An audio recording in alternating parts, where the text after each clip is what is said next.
María. Un día más, con la gracia del Señor, proseguimos el comentario del Catecismo de nuestra Madre la Iglesia. Estamos en la explicación del sacramento de la Eucaristía y dentro de este sacramento ya estamos en la parte final, en la explicación de la Eucaristía como banquete pascual.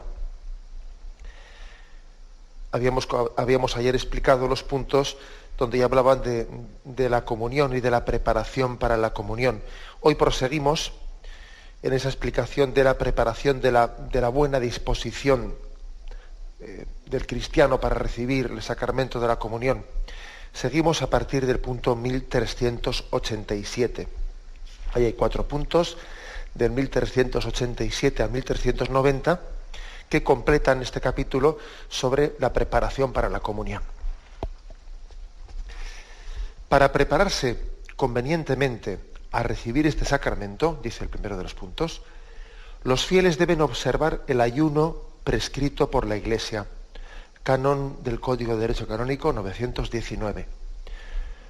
Por la actitud corporal, gestos, vestido, se manifiesta el respeto, la solemnidad, el gozo de ese momento que en Cristo se hace nuestro huésped. Por lo tanto, aquí, en primer lugar, se nos habla del ayuno eucarístico. Se cita el punto 919 del Código de Derecho Canónico, que dice así exactamente: quien vaya a recibir la Santísima Eucaristía ha de abstenerse de tomar cualquier alimento y bebida, al menos desde 1 hora antes de la Sagrada Comunión, a excepción solo del agua y de las medicinas. El sacerdote que celebra la Santísima Eucaristía 2 o 3 veces el mismo día puede tomar algo antes de la segunda o tercera misa, aunque no medie el tiempo de 1 hora. Las personas de edad avanzada o enfermas y asimismo quienes las cuidan pueden recibir la Santísima Eucaristía aunque hayan tomado algo en la hora inmediatamente anterior. Bueno, este es el Código de Derecho Canónico. Y a nosotros nos importa, por una parte, pues explicar la existencia de esta norma del ayuno eucarístico y, sobre todo, pues lógicamente, no únicamente afirmarla, sino también explicar su sentido, su sentido profundo. Está claro que el ayuno eucarístico, pues, ha pasado ha tenido otros momentos de una exigencia muy superior y que ahora ha sido reducido, pues casi podríamos decir, a una exigencia mínima, a una mínima exigencia, porque muchos oyentes recordarán, especialmente los de edad más avanzada, recordarán que el ayuno eucarístico, pues en un momento suponía que uno no tomaba nada, o sea, que recibía la Eucaristía en ayunas, no habiendo tomado nada desde que hubiese comenzado ese día. Eso, lógicamente, pues suponía que era muy difícil que que las Eucaristías se celebrasen pues por la tarde. Claro, no es fácil que por la tarde se celebrase una Eucaristía cuando suponía que el que iba a comulgar pues tenía que haber estado en ayuno desde que el día anterior se fue a la cama, ¿no? Bien, pues entonces digamos que por razones pastorales se adecua esa exigencia del ayuno eucarístico. Y entonces se piden 3 horas. Se pasó un segundo momento en el que se pidieron 3 horas de ayuno eucarístico antes de la comunión. Y después en la última reforma se pide 1 hora de ayuno eucarístico. Que por otra parte, teniendo en cuenta que ya no dice 1 hora de ayuno eucarístico antes de comenzar la misa, sino dice antes de recibir la Sagrada Comunión, ¿eh? Así lo dice expresamente, tal y como hemos leído. Dice, al menos desde 1 hora antes de la Sagrada Comunión. Hombre, lo cual quiere decir que si ya la misa pues tiene una duración pues concreta, lo que fuese, no de media hora o lo que fuere, porque el rito de la comunión está en la parte final, quiere decir que el ayuno eucarístico antes de la Santa Misa, pues en el fondo, pues no es tanto tiempo, ¿no? Pues será media hora, o lo que fuere. Bien, pero aunque se haya reducido a una mínima expresión, se ha mantenido. La Iglesia no ha considerado oportuno derogar. Es verdad que ha facilitado mucho las cosas, pues para que también el poder, la recepción de la Sagrada Comunión, pues pueda ser más habitual, etcétera. Ha facilitado mucho las cosas, pero no la ha suprimido. Bien, si no la ha suprimido es que hay un valor. Hay un valor que la Iglesia quiere tutelar pues, con una norma. ¿Y qué valor es ese? ¿Por qué valora la Iglesia el ayuno eucarístico? Bueno, en primer lugar, para explicarlo démonos cuenta que forma parte de la pedagogía de la misma liturgia el preparar los grandes acontecimientos con un tiempo previo en el que maduramos nuestras disposiciones. Por ejemplo, la celebración de la Pascua es preparada con la penitencia de la Cuaresma. Por ejemplo, el gozo de las Navidades es preparado con el tiempo de Adviento, con el tiempo de Adviento. También un tiempo penitencial. Y claro, forma parte de la pedagogía litúrgica el que todo gran acontecimiento haya sido previamente preparado con un aspecto penitencial. Con un aspecto penitencial. Esto yo creo que la Iglesia lo ha hecho así siempre, porque tiene una pedagogía sabia.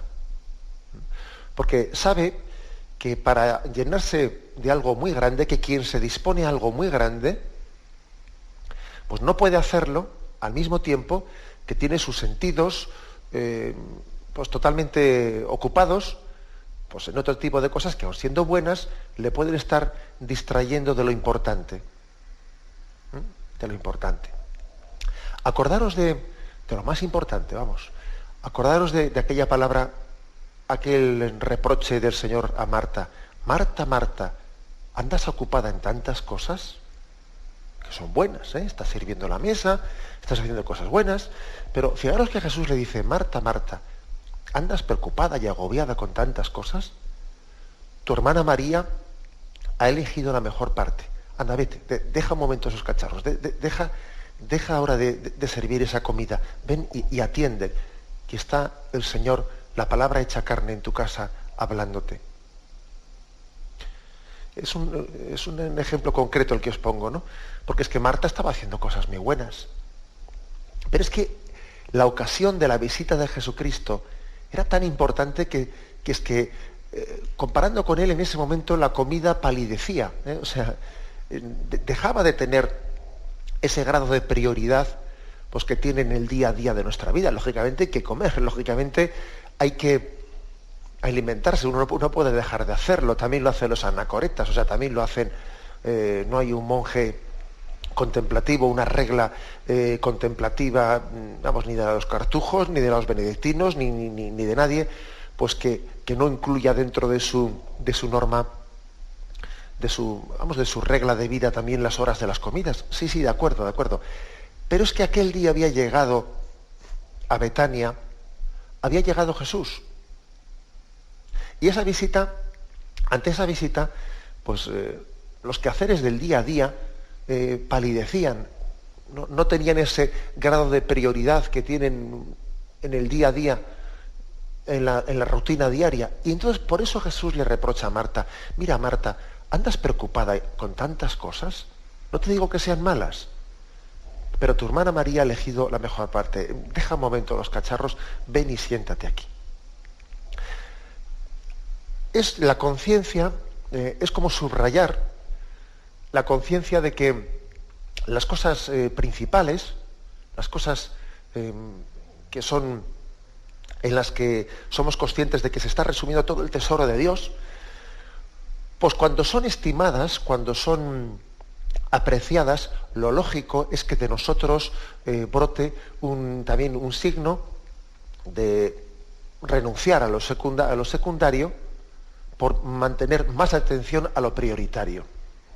Así, o sea, no es ningún desprecio de la comida, ¿no? Sencillamente es caer en cuenta de decir, mira, si yo voy a disponerme a recibir al Rey de Reyes, al Señor de los Señores, pues lo lógico es que yo me prepare a ello, incluso prescindiendo, ayunando de otras cosas buenas de las cuales en esta ocasión debo de saber prescindir para caer más en cuenta, para tomar más conciencia de que voy a recibir al que contiene en sí todo deleite.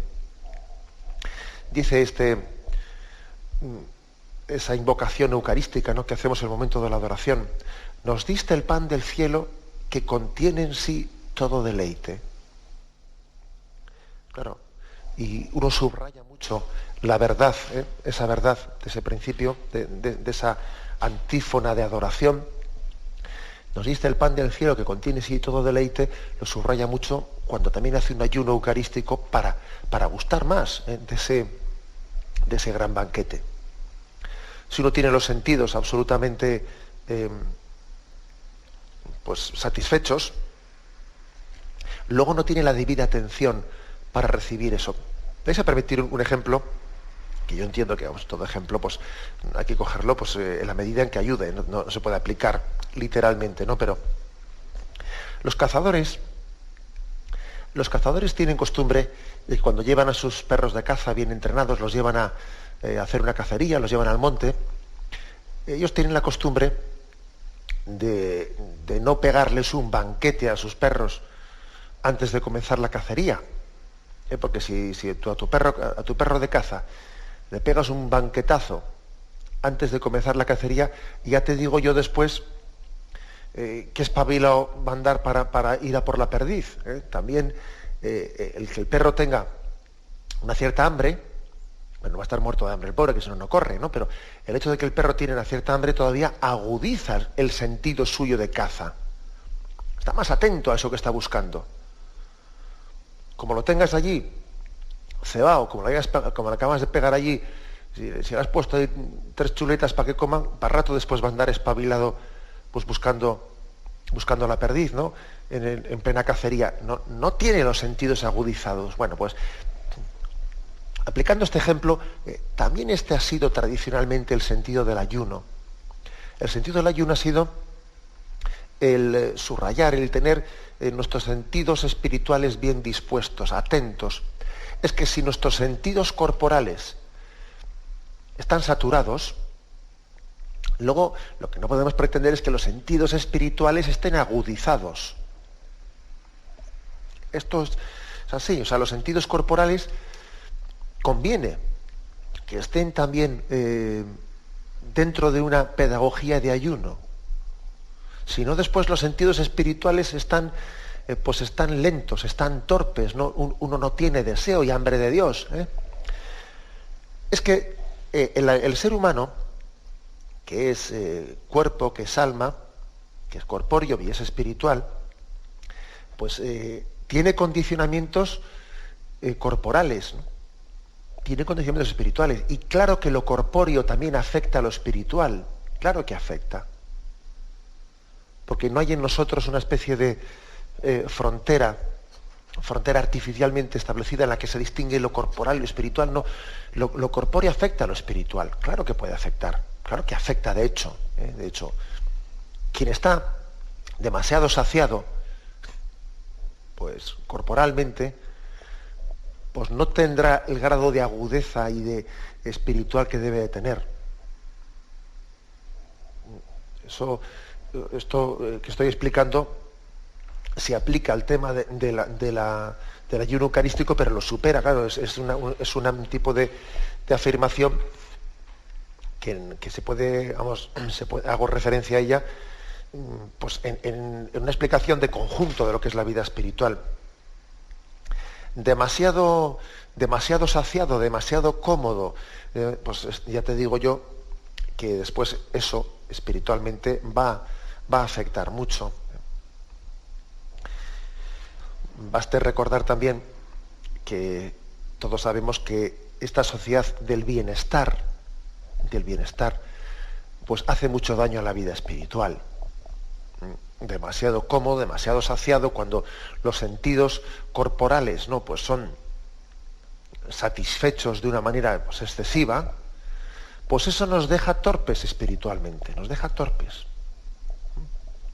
Es decir, uno tiene que ayunar, por ejemplo, también ser capaz de hacer un ayuno en su vista, para poder prepararse a ver al Señor. Eso lo decía San Juan de la Cruz, ¿no?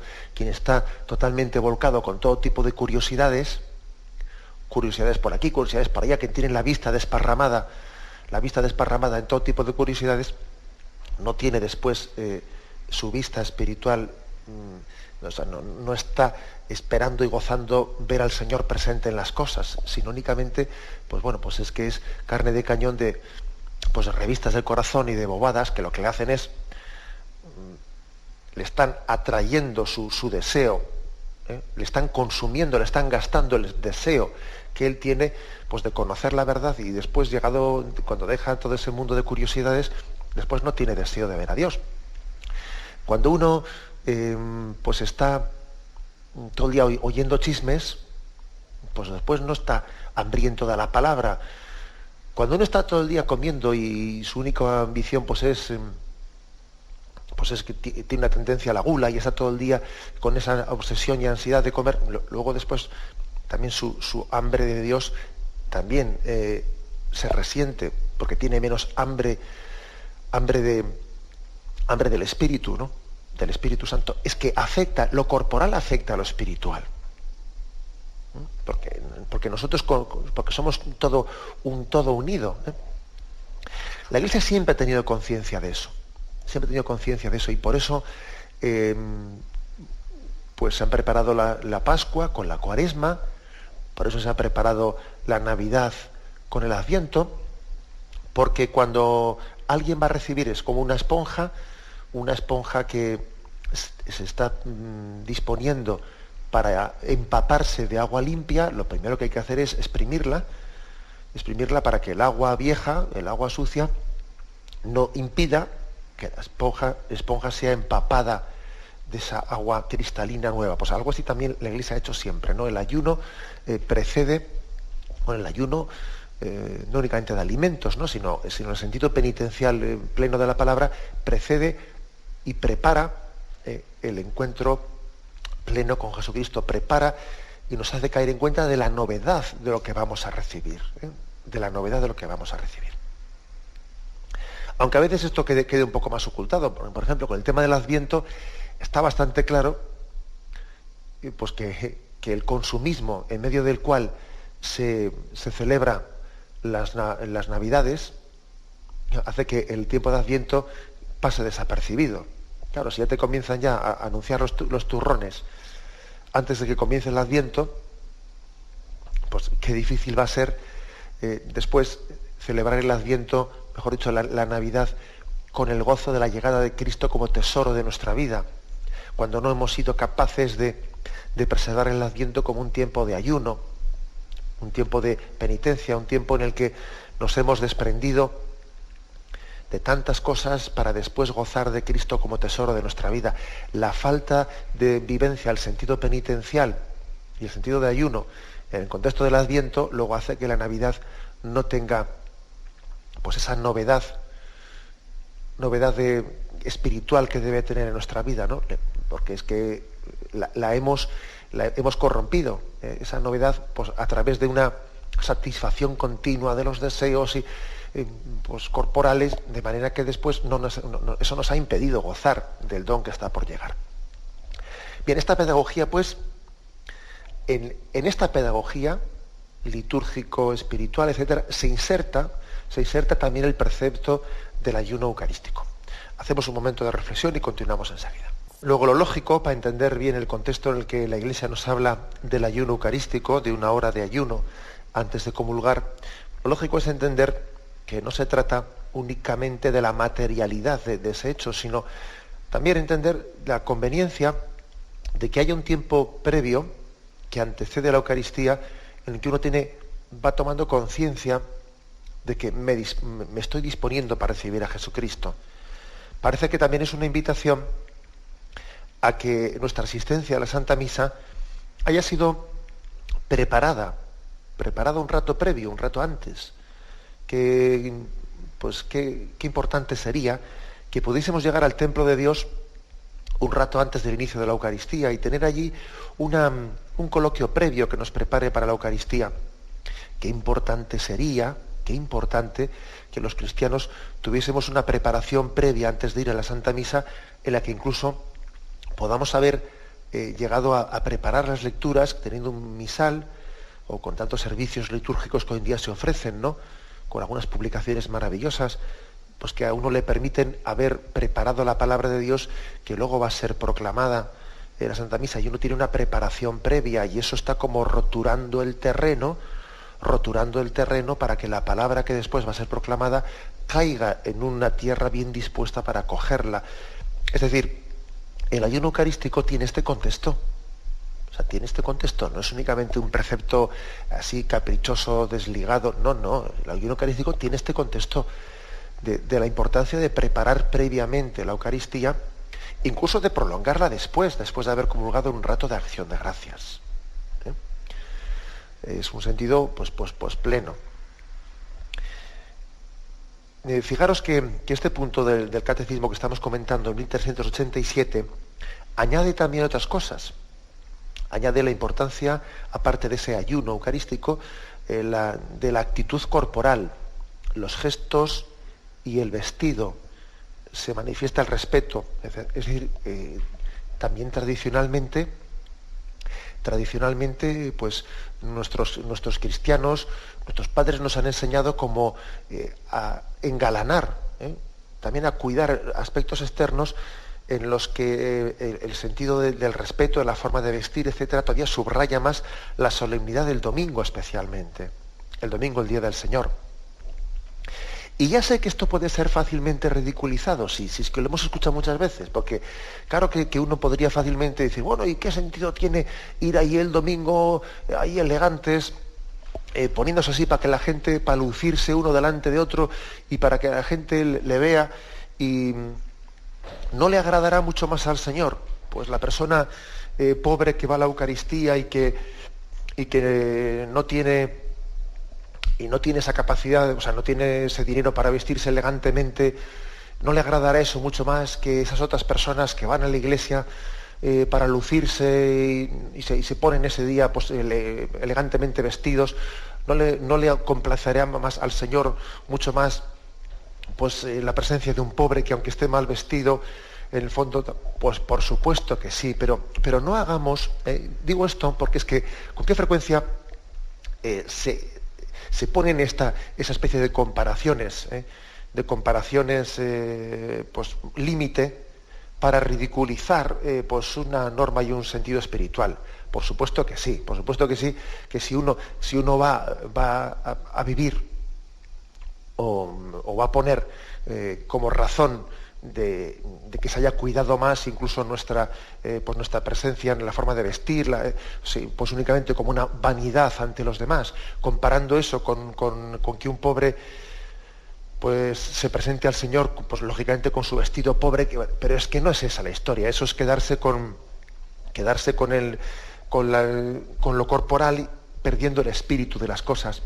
La realidad es distinta, Nuestros misioneros nos cuentan que los países de misión, los pobres de Yahvé, la gente pobre y humilde que en aquellos lugares sigue a Jesucristo con una fidelidad que conmueve, nos cuentan cómo llega el domingo y estas pobres personas, y estos pobres me refiero en el sentido material, y ricos en el sentido espiritual, estos cristianos que peregrinan en esos lugares de África o en algunos lugares de América, pues te cuentan los misioneros cómo el domingo, dentro de su pobreza, pues se visten con una gran ilusión, se visten con la mejor de sus ropas, van descalzos para no gastar los zapatos, recorriendo distancias grandes, van descalzos hasta la entrada de la iglesia, y en la iglesia antes de entrar, se ponen los zapatos, no han querido utilizarlos por el camino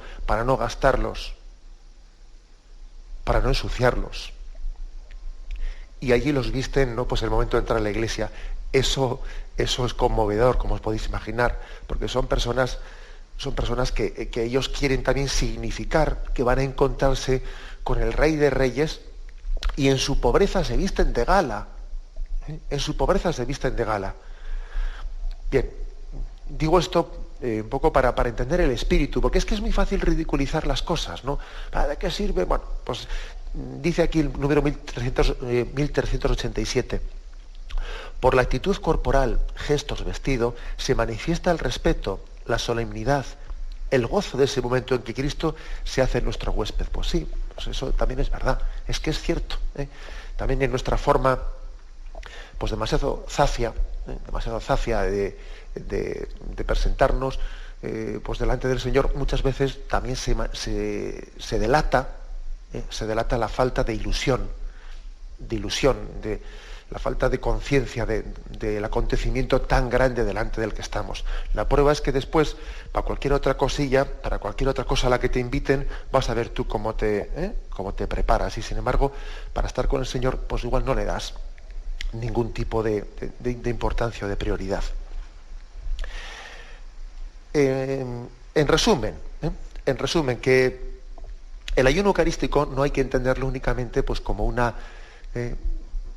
algo, una norma interpretada únicamente en su materialidad, sino que lógicamente hay que entenderla en su contexto de disposición previa a recibir a Jesucristo, en todo el sentido amplio de la palabra. Tenemos que prepararnos para algo grande, porque si cuando alguien va a la Eucaristía va con la cabeza llena de sus cosas, ¿no? Y incluso va justo para comenzar la misa, incluso entrando ya un poco tarde. Entra allí, se pone en un asiento, comienza la Santa Misa, él sigue con sus cosas en la cabeza, él no ha exprimido la esponja. Es que uno tiene que exprimir la esponja para que después se pueda llenar de agua limpia. Que como decía Santa Teresa, la imaginación también es como aquel perrito que no debemos de permitir que entre con nosotros en el templo. Hay que exprimir la esponja para que una vez que entre dentro se pueda empapar. Y el ayuno eucarístico forma parte de esa conciencia de que tengo que disponerme a recibir a Jesucristo, algo grande, y yo no puedo pasar de mi agobio a esa actitud de recepción del Señor instantáneamente. No puedo. O sea, es que nosotros tenemos pues un crecimiento progresivo, y yo no puedo pasar instantáneamente de estar demasiado liado y demasiado obcecado en mis problemas materiales, de repente a entrar en el templo y allí ponerme en plena actitud de apertura ante el Señor. Pues no voy a ser capaz. Voy a estar dentro con mis cosas dándole vueltas y dándole vueltas. Lo que quiere decir que es que hace falta una preparación previa, remota, en la que yo sé que se acerca la hora de asistir a la Eucaristía y yo me estoy previamente preparando a ella. Fijaros que también a los sacerdotes se nos dan algunos consejos importantes, como que, por ejemplo, y lo digo entonando el mea culpa, de que, pues que también a veces estamos igual en despachos parroquiales, estamos allí atendiendo cosas y esto, lo otro y lo otro. Ahí va, se nos echa encima la hora de la Santa Misa, el sacristano o la sacristana tiene todas las cosas allí preparadas. Vamos corriendo allí, nos revestimos, venga, y salimos para el altar. Y parece que ni hemos tenido previamente un momento de intimidad en el que uno se prepara y se dispone para tomar conciencia de qué es lo que voy a celebrar, etcétera. Es que claro, que es que también posiblemente, con toda seguridad los sacerdotes también pecamos de no tener una preparación previa como hay que tenerla. Que por simplificar las cosas, pues la liturgia, digamos en este momento, el ritual, el misal romano, suprimió ciertas oraciones que el sacerdote pronunciaba previamente antes de la Santa Misa. Digamos, en el ritual de la Santa Misa anterior, ¿no?, al Concilio Vaticano II, pues había también una preparación previa que le disponía al sacerdote para salir al altar. Bueno, se suprimen ciertas cosas para simplificar, porque también es cierto que estamos en un momento y en un ritmo de vida en el que ciertas cosas tienen que ser simplificadas, porque es que tenemos un ritmo de vida que sí, pero pero con riesgos, ojo, con riesgos, con el riesgo también de que después, pues como digo yo, caigamos en una capacidad de llegar rápidamente, comenzar allí la celebración de la misa sin haber tenido pues un momento de intimidad en el que uno tenga el necesario tiempo pues para caer en cuenta de qué voy a celebrar, para exprimir un poco esa esponja que está llena de 28.000 cosas en la cabeza. O sea, es que todo eso es necesario. Y en ese contexto hay que entender la norma del ayuno eucarístico. Bien, hacemos un momento de reflexión y continuamos. Y la prueba de que cuando hablamos del ayuno eucarístico, pues el sentido de esa norma de la Iglesia, pues es el sentido pues de una preparación espiritual para recibir a Jesucristo, que lo importante de esa norma es eso, y el sentido y el espíritu de la norma es ese, ¿no? La mayor prueba es que la misma normativa de la Iglesia, que no pretende una pura materialidad, ¿no? en ese precepto del ayuno eucarístico, su objetivo no es únicamente pues, la materialidad del precepto, sino guardar el espíritu de lo que es prepararnos a la Eucaristía. La prueba de que esto es así, de que la Iglesia pone una norma para guardar un espíritu y no por la mera norma, la prueba, digo, pues es que el mismo punto del derecho canónico hace matizaciones como que diciendo que el agua no rompe el ayuno, las medicinas tampoco no rompen el ayuno, que dice también las personas de edad avanzada o enfermas y asimismo quienes las cuidan pueden recibir la Santísima Eucaristía aunque hayan tomado algo en esa hora inmediatamente anterior. Fijaros que dice las personas de edad avanzada o enfermas y asimismo quienes las cuidan, incluso dice eso, incluso quienes las cuidan, por no haberle dejado a una persona sola acompañándole en la merienda antes de haberle acompañado. Fijaros que dice esto el código. ¿Qué quiere decir todo eso? Pues quiere decir que evidentemente aquí sobre todo queremos priorizar y cuidar el sentido espiritual. Me estoy acordando de una anécdota que cuenta, creo que es Casiano, pues un santo padre de los primeros siglos. Y cuenta la anécdota de que había un monje que todos los días, después de comer, daba una amplia vuelta por todos los lindes del monasterio. Y que cuando llegaba pues, a un lugar ya lejano, allí donde terminaban los lindes de los terrenos del monasterio, allí había una fuente de agua cristalina. Y claro, pues lógicamente él allí después del paseo que se había pegado, después de la comida, pues le apetecía pegar un trago de agua fresca, ¿no? Pero él se lo ofrecía al Señor, le ofrecía el sacrificio de renunciar a ese trago de agua fresca. Allí él rezaba una oración y diariamente él ofrecía ese sacrificio. Y él veía siempre que al rezar esa oración brillaba una estrella y él pensaba que era como un signo de la complacencia de Dios por aquella renuncia que había hecho. Y todos los días se repetía, ¿no? Pues ese paseo, ese renunciar a beber de aquel agua fresca y bueno, y esa especie de estrella que brillaba en el cielo como signo de complacencia. Y ocurrió un día que ingresó en el monasterio pues un aspirante a novicio. Y entonces el prior le encomendó que para enseñarle lo que era el monasterio, después de comer, después de la comida, le acompañase él a dar aquella vuelta que le acostumbraba a dar, le acompañase por todos los terrenos del monasterio. Aquel día fue acompañado con el joven, le explicaba algunas cosas por el camino, y al llegar a la parte final, cuando se encontraron con aquella fuente, el monje dudó en qué hacer aquel día. Miró al joven, miró la fuente y pensó que aquel día debía de beber. Se acercó el monje, bebió del agua, después también se acercó aquel joven y volvió a beber. Pronunciaron los dos una oración y cuenta Casiano que aquel monje aquel día, al mirar al firmamento, vio cómo brillaban no una sino dos estrellas, porque la complacencia de Dios había sido especial, todavía más grande, por el hecho de que aquel día hubiese renunciado a aquel gesto de ayuno para haberle ayudado y no haberle acomplejado y no haberle humillado a aquel novicio o aquel aspirante a novicio. Bueno, este esta anécdota, ¿no?, que cuentan los padres del desierto, bien se puede aplicar aquí, a esto que dice, a esta especie de matices que hace la norma de la Iglesia. Las personas de edad avanzada o enfermas, y asimismo quienes las cuidan, incluso quienes las cuidan, pueden recibir la Santísima Eucaristía aunque hayan tomado algo en la hora inmediatamente anterior. Es decir, que está claro que a nosotros no nos importa meramente la materialidad de la norma, nos importa el espíritu que guarda el valor tan grande que quiere preservar dentro de ello. Y dicho esto, yo creo que lo importante es que nosotros caigamos en cuenta de que pecamos hoy en día, ¿no?